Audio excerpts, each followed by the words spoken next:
The big shakeup at BP. It is finally official. Embattled CEO Tony Hayward is stepping down, and for the first time, an American will take the helm of the firm formerly known as British Petroleum. CBS News correspondent Mark Phillips is in London with the latest. Good morning, Mark.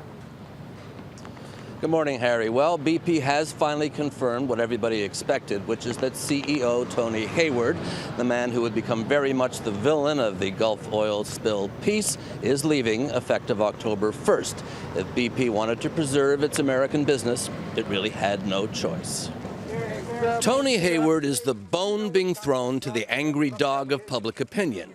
The Gulf oil spill happened on his watch, and whatever other talents he brought to the cleanup and well-capping effort, a public relations touch wasn't one of them. One comment in particular stuck to him like an oil slick on a Gulf beach. There's no one who wants this thing over more than I do. I'd like my life back.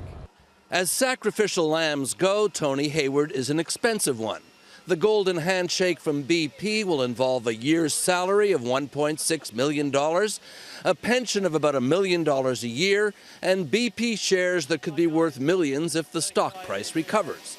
Hayward will also sit on the board of BP's joint venture in Russia. It is very tragic. I'd like to get more people out here to see it. His replacement, Robert Dudley, will give the company an American face.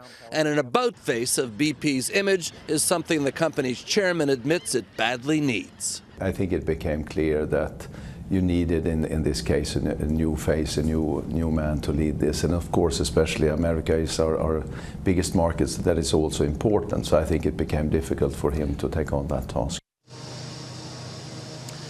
BP estimates that its losses in relation to the oil spill will top $30 billion, billion with the B. And that's only if it isn't found guilty of gross negligence, a battle which it is yet to fight. Harry. Mark Phillips in London this morning. Thank you very much. Joining us now, CBS News business and economics correspondent Rebecca Jarvis. Good morning. Good morning, Harry. I want to put pictures up of Hayward and Dudley. Let's talk about Dudley and why this guy. So what BP faces ahead is a PR battle. The issue for BP is that Americans have lost trust in the company. The company does 40% of its business here. Dudley came from America. He was born in New York. He grew up in Mississippi. They like that about him. He fits the right profile for regaining trust from Americans in BP.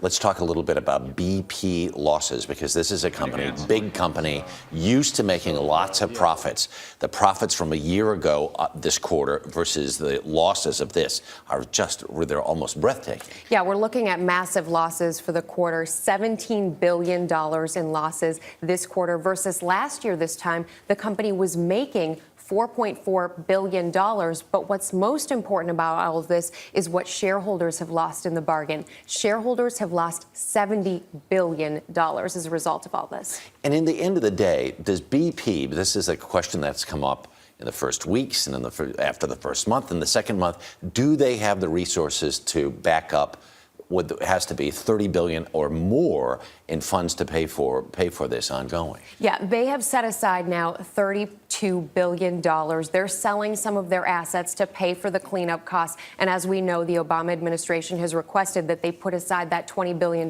fund. They're going to make the first $5 billion payment into that shortly. All right, Rebecca Jarvis, as always, thank you very much.